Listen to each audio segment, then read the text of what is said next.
Tania Kovats, artist, explorer, one that's ever curious. She is somebody I've known for a number of years now, and here in Scotland we know her work very notably for her installation at Jupiter Rivers in 2010, her solo show at Fruit Market Oceans in 2014, and along with this amazing book. And I've been reading Drawing Water, tucking into it the last few days, and it's the most exquisite book of text, images, thoughts and wanderings. And as Tania said, she feels drawing is like a Google search, a point of navigation of exploring, making sense, or not always making sense of the world, but it's a beautiful, beautiful book. More recently, Tania had an exhibition in 2019 at Berwick Gymnasium, Head to Mouth. In 2018, she was guest curator at the Edinburgh Book Festival, where she invited a number of speakers together to talk, very much inspired by Rachel Carson's brilliant book, The Sea Around Us. More recently, 2020, she was could be found in a hide in the wetlands in the London Wetland Centre. And even more recently, no, I suppose it's a little bit earlier this year, she was joined Duncan of Jordenston as Professor of Making and Drawing, Art and Design.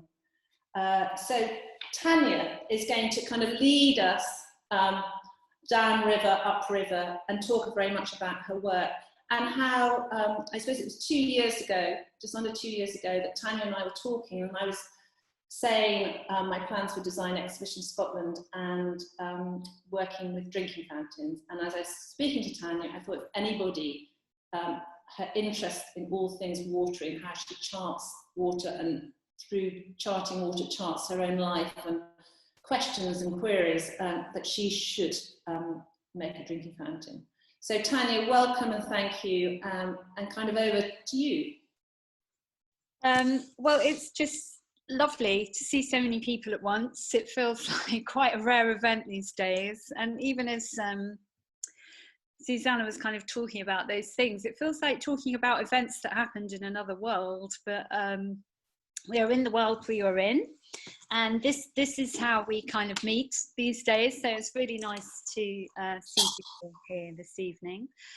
It is odd for me to have a camera on in the studio, I must say. I live in the middle of nowhere for a good reason, because I'm I kind of spend a lot of time on my own, and I'm quite kind of happy with that. So it's very strange to know there are this many people sort of in the studio in whatever way it is. So I did tidy up, and I'm going to do something. I hope this isn't going to give you seasickness, but I am just going to kind of lift my screen a little and just kind of let you see the studio. Not all of you will have been here. Some of you might have been here for a party, because it does double up as my party area when I'm not feeling more sociable. So I'm just doing this. And you can see the really big wheel behind me, because I live in a semi-derelict water mill. So water is completely part of not just my work, but also just my kind of day-to-day life. You know, I live next to a small river in Devon, so water is very much the sort of soundtrack to my life. And you know, I'm a weather watcher, because I have to respond. Living here, I have to respond to heavy rain in a particular way, just to do with when water levels rise. Yeah, so water is more than just the subject of my work, but I'm going to talk about various bits of work, some of which you may have already seen, some of which you won't have seen. But after I've run through some images, I'm going to risk the seasickness, and we're going to look at some other things that are around in the studio. Because I don't know about you, but I really like going to people's studios, and so I thought I should try and allow other people to be a bit nosier or something rather than just show images. But I am going to share my screen now and just run through some images of fairly recent work. So, okay, so this is a kind of point of confluence for Susanna and I, because she very kindly invited me to make a drinking water fountain for a project that she does with Design Exhibition Scotland. And I chose to make one using ceramic and using a kind of mark that I use a lot in my drawing practice. I refer to it as my C mark, and take this onto a ceramic surface. And the whole kind of mission of the project is to try and reduce the use of single-use plastic water bottles, because this is a water fountain, not necessarily to put your mouth to, but to fill a water bottle from. So I'm going to, slightly later on, I'll be showing some other images of just the process of making this.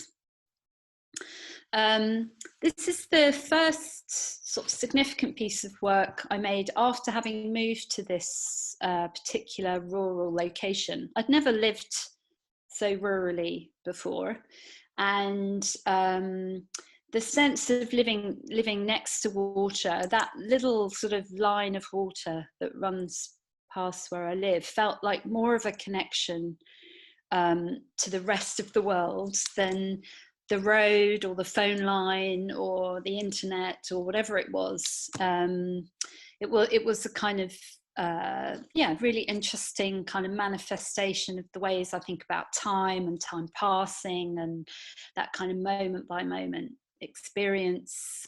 Suddenly I seemed to be living next to something that embodied that. So I was invited to make a piece of work by Jupiter Artland, which hopefully lots of you have been able to visit. It's a wonderful kind of environment to go and look at work. And when I went to visit, I chose a site next to water and asked if I could collect water from 100 rivers around the UK as the work. And I wanted to bring these various kind of rivers that don't normally kind of flow into each other into confluence.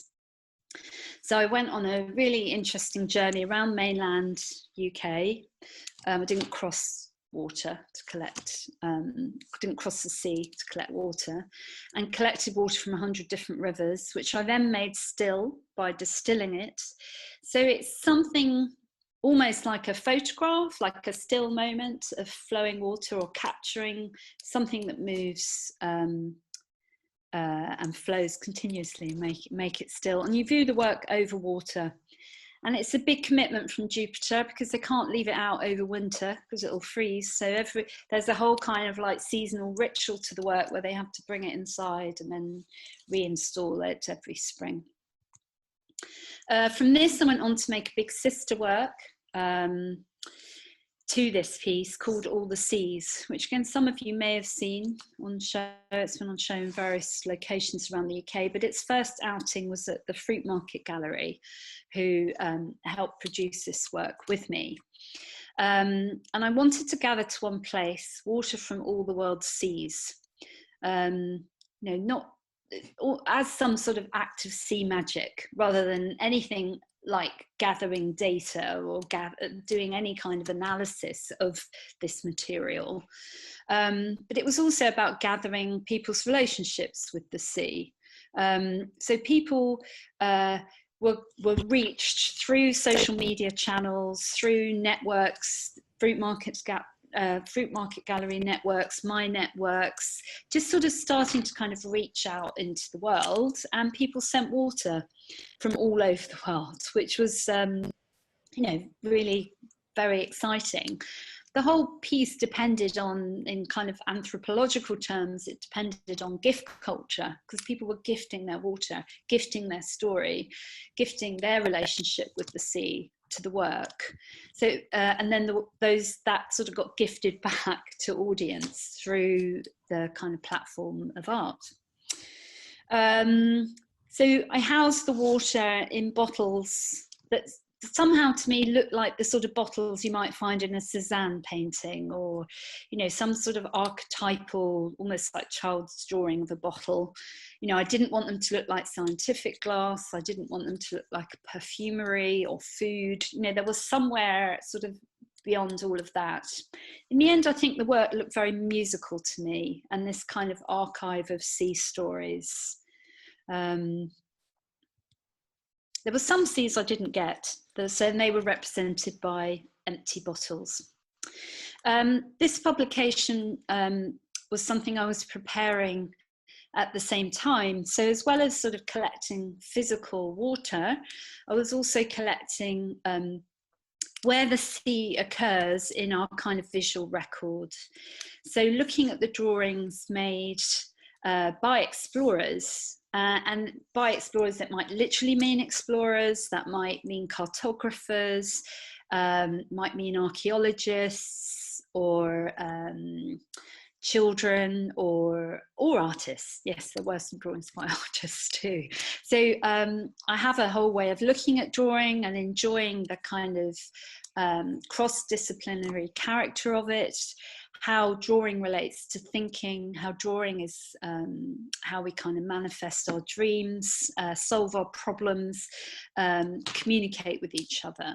So the book has drawings from all sorts of different sorts of people, and then I'm writing about those drawings and reflecting on drawing itself as a mechanism of exploration. And drawing is certainly the tool I use when I'm most lost. You know, it is my tool of navigation. And certainly over the last 6 months, that's been pretty critical, as having something that can kind of help me navigate the situations we find ourselves in at the moment. I have a question about this idea of drawing water. Oh, sorry, did you hear? So just the idea of drawing water, when did the confluence of drawing water come together? You've been working with water for a number of years, but when did you, because in one could argue drawing water is the most challenging, something that's fluid, liquid, always on the move. When did you think of drawing water? Well, I have a love of the word drawing to start with, because you draw water from a well. You know, you pull it up or kind of drain it, as well as drawing things together, which is that kind of idea of kind of drawing something to you, or gathering or collecting. You know, we've all struggled at school at some point trying to draw water in a glass or something like that. It is really hard to draw water. And I have a kind of collection of images that I always try and take an image. If I see water in a painting or something like that, I'll try and just photograph how someone has rendered water, because I think there's some really interesting kind of it will be another book one day, I think. You know, just how people literally draw water. But yeah, I suppose there aren't that many pictures in the book that you think, oh yes, that is a drawing of water, but it's more a drawing of something that can't be drawn easily, something that you're looking for, something liquid, something fluid, something elusive, something non-solid, non-concrete. So lots of the drawings, I think, in that book are about that, and about kind of sort of drawing something liminal, something in between. Yeah, it's not exactly a book where you point to every page and say that's a drawing of water, but it is somehow connected to either our watery selves or something of the liminal. I don't know if that answers your question. Yeah, thank you. Yes, thank you.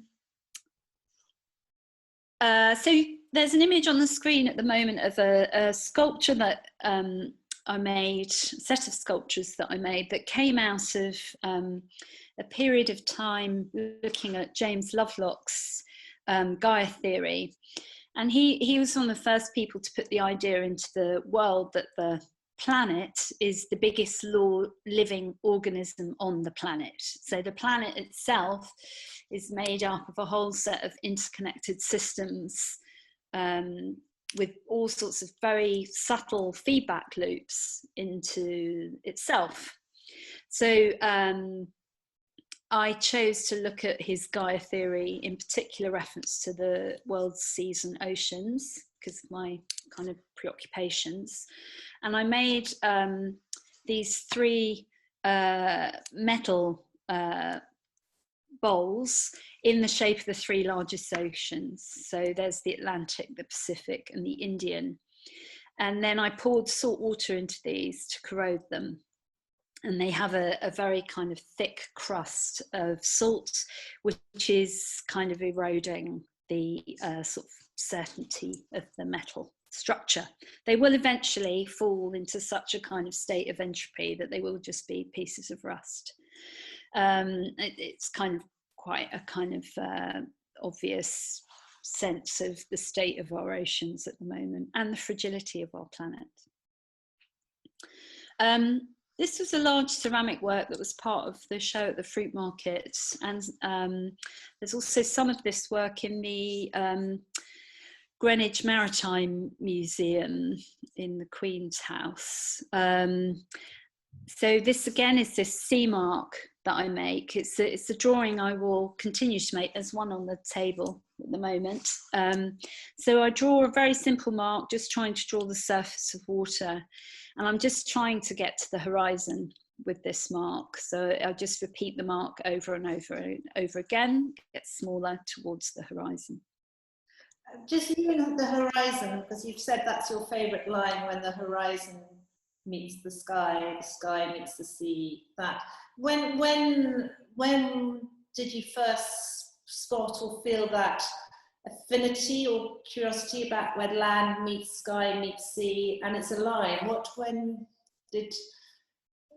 When? How? Well, I was born in Brighton, so I have a long attachment to pebbly beaches, and having kind of access to that space, that kind of big expanse of sea, was probably quite formative for me. And it's always been the place I want to go. I want to go out there. I want to get away. And then I would say I was, after doing the tree for the Natural History Museum for the Darwin Bicentenary, I was awarded a research opportunity to go to the Galapagos Islands and work with the scientists that are stationed on one of the bigger islands. But I also got to go on a boat that kind of went on this tour around some of the smaller islands. And that was the first time for me I've ever been in a horizon all the way round. There were times where, no land.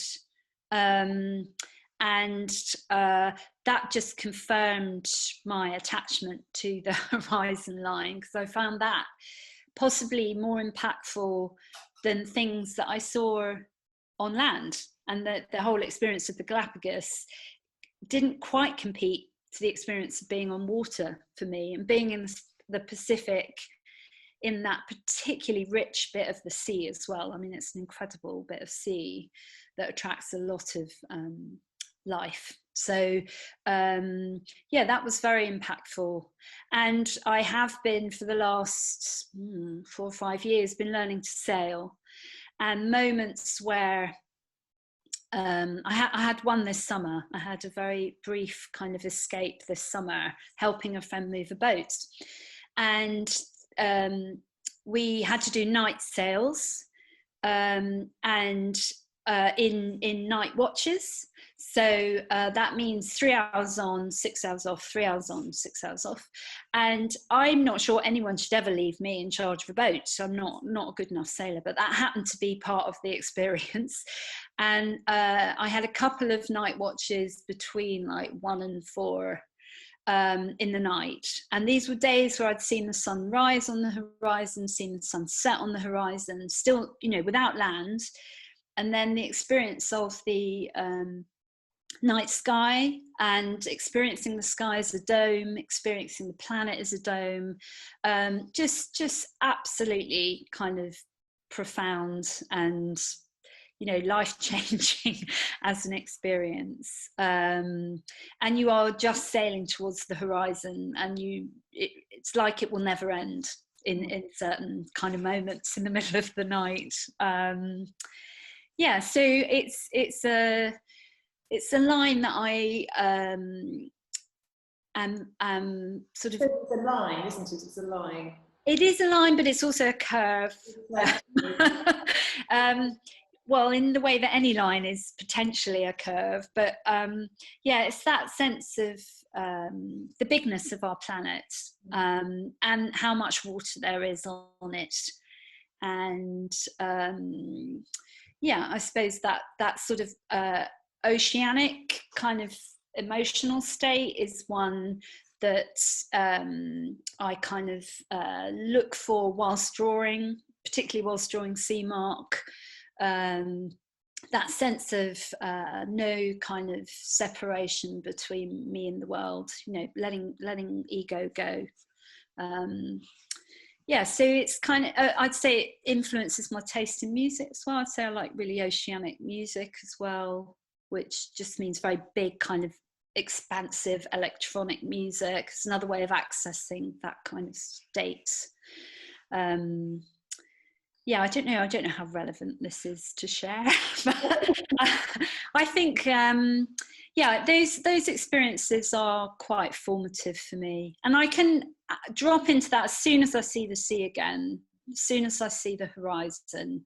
There's a sort of just a sense of relief, a sense of, you know, a big deep kind of exhalation. I mean, I think I don't think it's that unusual. We're all drawn to go and be by water, to be by big expanses of water and enjoy what the horizontal does, what the horizon does for us. I think it's a very powerful thing that it's not necessarily that easy to articulate, though. I don't think I've articulated that very well, but I'm going to move on now. So this was the mark that we chose to wrap well with. So well is a source of water. The water is sort of coming from within it. It is just mains water. It's not mystical water.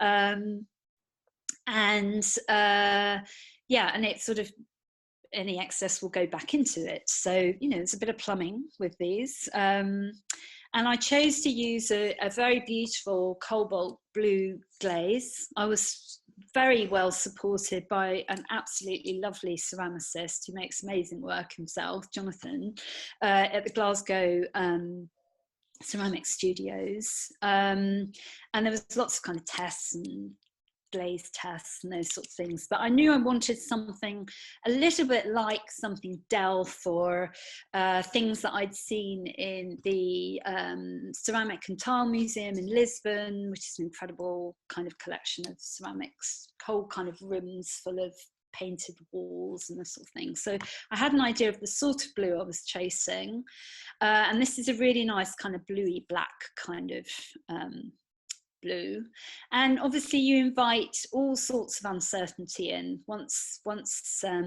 you accept this kind of alchemy of what's going to happen in the kiln. You know, you're painting one thing, this glaze, you paint it on and it's black, but I know there's a blue in there, and it just takes the kind of magic of the kiln to reveal it.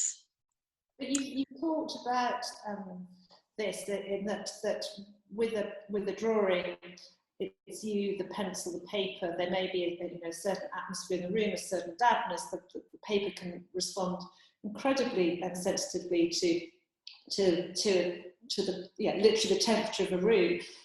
Here was a challenge that you had these tiles. You had to load your brush, cross a tile, and then it was over to the kiln, and then that was beyond. So how was that for you? That sort of that letting go and not sure what would happen when the kiln was cooled and the tiles came out? I suppose there are lots of processes when you make art where you just have to trust what's going to happen and accept the accident, accept failure, accept you might have to go again. yeah, and just not always assume you're in control. I mean, there are certain ways I have of making drawing that I would say are very much about being in control. You know, the C mark drawings that I make on paper, I'm completely in control, and that the mark is, you fill a brush and you empty your brush onto that mark, and you just change the brush size to get a smaller mark. But working with the ceramic glaze, the tiles are really anhydrous because they have a base glaze on them and they're biscuit fired. So you put the brush on and the brush is literally sucked onto the tile, and you're like, oh, okay, I've got to reload the brush. I can't just do that. And sort of working out how liquid can I take the glaze, those sorts of things. I've got one of the test pieces here. So this is a test piece for the top, because for that I didn't want to make the C mark on the top, because that wouldn't make sense to me, because it's not kind of on that vertical surface. So it was just a question of kind of pouring the cobalt, pouring water into it, swirling it, letting kind of puddles form, letting that evaporate and then go again. So I've got kind of tide marks into the ceramic. And, you know, it took several attempts before I had one that I thought I was going to be happy with. And then it's just a question of, well, how's that going to come out? And I really love that. I mean, you know, I quite like that when I'm making a loaf of bread, but when you're making art, it's really exciting. Just putting it in, putting it into the fire. And again, elementally for me, fire, I'm a bit cautious. Water, I kind of like, you know, water's more my language. Suddenly, as a water person, having to like deal with fire is very challenging, but it's a good challenge. Yeah. I mean, what I found this when Tania and I have talked about this, the invitation to make a functioning object that had a purpose. It was a drinking fountain. How did you think about it as an object, as a sculpture, as a presence? Maybe just expand a little bit on that, of kind of negotiating that kind of form and function of the fountain. Yeah, I suppose, you know, I work with sculpture all the time, so I did think of it as a sculptural object, but it also did have to function. So then it started, and it was in this design context as well. And there are lots of kind of sort of tacit things that designers understand about how things work and how to make things work, and that sculpture doesn't normally have to negotiate. So yeah, that was really interesting, and just realizing some of the decision processes that went into making the object, just when the design started happening, I was like, oh, well, that's a design moment that I just had, rather than a sculptural moment, or just seeing the divisions between them. So I'd like to think it's something in between. It's a bit of a hybrid between a sculptural object and a design object. Yeah, and it's going, there's one that's going into the government art collection, so that will be in a public place, and I'm working on one at the moment that will be for the fruit market gallery when it reopens early next year. So it's a real kind of privilege to see these starting to kind of appear as public realm objects. And as an artist, I'm really interested in putting my work in public realm spaces. You know, I like my work to connect to the world, and I like it to find audience in different ways. So it's been a really positive experience to move forward with this. And as my practice becomes increasingly focused on environmental issues as well, whether it's a sculpture or design object becomes less important to me. It's whether or not it can encourage people to use less single-use plastic as well. And if you can do that in a kind of creative way, then that's a good thing. And I mean, for just to give a bit of kind of wider context, I think why I Design Exhibition Scotland wanted to kind of celebrate and think about drinking fountains that, say something like Walter McFarlane, who is a brilliant iron engineer, maker in Glasgow in the mid-19th century, made many fabulous drinking fountains that were kind of decorative, beautiful, celebrating water, celebrating the kind of, here was free and clean drinking water. And now, as everybody knows, we've gone to these rather grim, little mundane, shy little stainless steel things in the corners of stations, which don't, yeah, a little too modest. And the whole invitation to Tania and to James Wrigler and Laura Aldridge in Glasgow was to kind of think about how we celebrate water, and also have things within the urban realm, within the public realm, that are good looking and beautiful and functioning. So that was the kind of wider picture. So I'm just delighted that the Government Art Collection have acquired this, and now Tania's working with a fruit market. And here it is in use. This is that line in Turnbull where somebody's filling up their water bottle. So thank you, Tania. So let's, for that, so here we are on the beach with a horizon.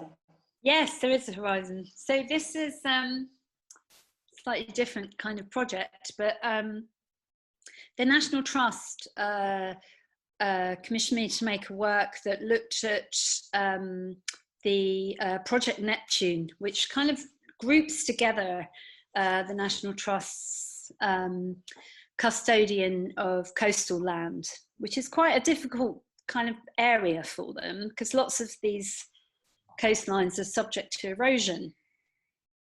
So they're effectively landlords of land that's disappearing, and you know all the kind of things that go along with that. What's their responsibility in that situation? But rather than make a piece of work about a particular beach or place, I asked if they'd be comfortable with me making a work about the very unique kind of tidal character of our coastal land. So I made a work that started on a beach in the southwest, on a beach very close to Land's End, so right at the southwest corner, which is where high tide arrives. Sort of a great kind of bulge of water comes barreling in off the Atlantic twice a day and hits the very furthest southwest of England there. And then that high tide splits and creeps up the coast of the UK, wrapping around our little island before it kind of bulges off to other places. So this is a kind of very particular dynamic. And I wanted to make a tide bell that I made with an itinerant foundry on the beach, which we did at the autumn equinox a few years ago. So there was an audience for the event. It felt quite kind of ritualistic and rather wonderful. And it was just at this moment of dusk, which was the moment of pouring. So again, this kind of fire and water mix in some ways. And the bell was shown in an exhibition at Somerset House, which was all part of this National Trust commission. And the bell was rung at the moment of high tide on the River Thames. So those waters are where our tidal waters kind of converge again on the east coast. So whatever time of day or night the bell was rung, various sort of security guards would ring it during the night, and people could book to come and ring it during the day. So it was a way of kind of marking time, marking a different kind of time, the time of the tides, and just making that a kind of public thing in the city. And I'm very aware that, you know, London's wealth, London's narrative, London's history is deeply tied up with its relationship with the river. And the fact that it is such a kind of dynamically tidal river. So it's a way of just kind of drawing attention to that kind of very elemental energy that is still part of the city's landscape, obviously. And around the same time, I was artist in residence on the River Thames. and chose to make a publication as a kind of outcome of that time of thinking about the river, called Dirty Water, London's Low Tide. And I appointed the River Thames the editor of this newspaper. So the editor of the newspaper was an elderly woman who was slightly losing her marbles, and her sense of time, sense of chronology would just go in and out with the tides. So her kind of ability to remember various kind of high points on the river and various low points were collated into this newspaper. Which was full of various drawings and writings and mappings of the river, lists of the reaches, tide times, as well as kind of some very kind of contemporary hydro engineering drawings that I accessed from Tideway, who were the commissioner for this work, who are putting in the new super sewer for London. Because the river's still the city's flush. And if you start thinking of the city as a living organism, you know, we live, we breathe, we do all sorts of things in the city, and we generate a lot of waste in the city. And the river still suffers from having to carry a lot of that waste out. You know, every time it rains heavily in London, direct sewage goes into the river. So we've exceeded the kind of sewer system of that city. You know, there's too much demand on it. So this new infrastructure is happening. But I remembered, the editor of the paper remembered various wonderful things, music in the river, the day that Canaletto drew the river, the last sewage system that Bazalgette put into the river. So there are various stories and images in this newspaper, and including times when the river was even more polluted than it is now. And this was handed out to people crossing the river at low tides, again on the autumn equinox. So it's an extraordinarily low tide. Anyone crossing the river, there were 40 stations along the River Thames, and they were given this paper. A very different publication. Again, I really like this newspaper publication format. Because of how it kind of relates to the current of just stuff that's flowing constantly, another kind of river of media chat and commentary. But this was a much more intimate publication, came out of an experience of walking the River Tweed, which is a river that sits between Scotland and England. And for some of its journey, it is actually the border. And it's a very contested space. It's very kind of quite a difficult kind of river to walk in some ways. I mean, I think that all rivers have voices, have particular characters and particular stories to tell. And I suppose I just try and unearth that story in whatever way I can. And I chose to write this paper in the form of a border ballad, which is a particular sort of folk song of the region, of this kind of border region, that are very kind of tempestuous and violent, and lots of kind of rustling and rape and pillage often, and lots of spirits. So my paper was a love story, very torturous love story between a Scottish and an English character, and it doesn't end well. But for some of their time, they go along the river in a very high state, but by the time they get to the sea, she is alone, because by the time the Tweed gets to the sea, it's in England, it's separated from Scotland. And this was a one-off. It was hand-drawn, hand-written, hand kind of printed, so somewhere between drawing and writing. And I showed the paper as a kind of large set of individual drawings telling this story. Alongside this work, and this was on show in Berwick, at Berwick-on-Tweed, at the gymnasium space there, I showed a set of sculptures of divers. And these are made using wetsuits as moulds, and I pour concrete into a mould. and just wrestle with this very heavy, bulky, fleshy object that's suspended from a bit of scaffolding until it sets. And then a few days later, there's a process of kind of peeling out of the sculpture out of the wetsuit, and these are the kind of resulting slightly kind of crazy dancing divers that feel like they've kind of, I mean, they're inverted, their heads are in the floor. They've passed through. I mean, wetsuits are the skins we need to put on to be in water. I also really love the silky myth about the seal that comes on land, sheds its skin, and then it becomes to allow a kind of woman out to dance. I have that kind of sense of wetsuits a little bit. Yeah, so that's a body of work that I am going to represent next year at the gallery I started working with in London, which is Paraffin Gallery.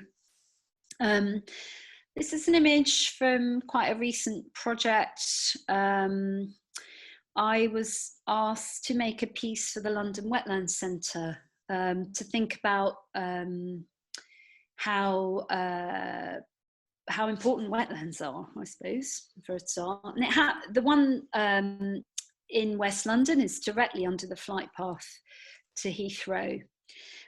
So you're kind of having this experience of a particular kind of rather beautifully managed wetland environment that was kind of been formed from a reclaimed reservoir. And this steady stream of aeroplanes is going on overhead.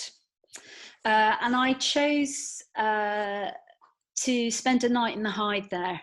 So as it closed to the public, I arrived and just kind of sat and watched for the night. It's not something I do very often. It was very intense, very,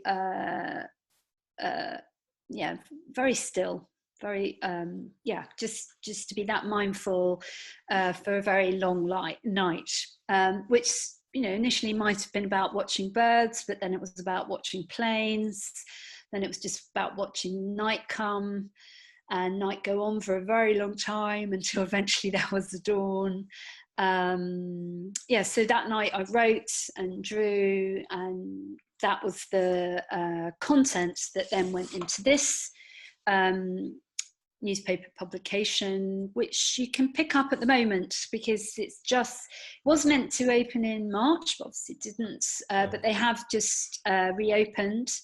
And there's a series of various different projects by different artists there, and that's where this newspaper publication is being distributed from.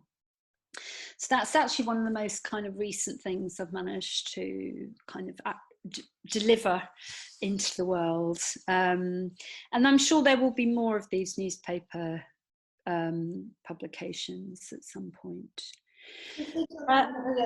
Sorry, I just now thinking that I know there's very new work on your studio wall, which I'm hoping that you walk us around in a minute. Well, I think that's the end of slides, actually. Yes. I think I was ending with some rivers flow through you. Let me just see if anything happens. No, that's it. So I'm going to stop sharing. What I should say to everybody, Tania and I can do this chat, and then about 7 o'clock we will invite you to either through the chat room ask questions, or Helen can unmute you and we can see you. So it'd be wonderful if we can get a kind of flow of chat, conversations, questions. But Tania now will just, as darkness has fallen in the southwest, will take us around. Well, I'll show you something I made. This is literally the most recent thing. So let me see if I can do that. Yeah, that looks good. Yeah. I don't know if you can see that, but so my that's a bit, yeah, that's it. My drawing studio is also my yoga studio. I practice yoga on a fairly daily basis in here, and this is a piece where they combined.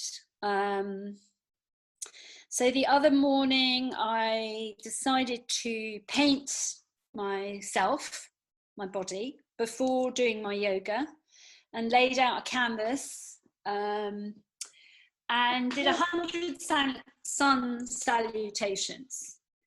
So this is the print from me. But just saying what the paint is again, we just got the tail end of it. I mixed linseed oil, because I thought that probably wasn't so bad for my skin, with Payne's Grey oil paint. So so it meant every time I repeated the action, the oil, the print was kind of wiped off, because it's so greasy. So there's kind of overprint, overprint, overprint, overprint. And what paper is it that you? It's on a primed canvas. Okay, it's canvas. So it's quite a strange. So things like my feet appear up in the middle of my torso. But are those not your knees there? Where that's your? I like the knees. Those are the knees. So I like my knees. Weight on the knee. Yeah. So that's something that's just started happening. I might try that again. I'm walking now. I'm going to show you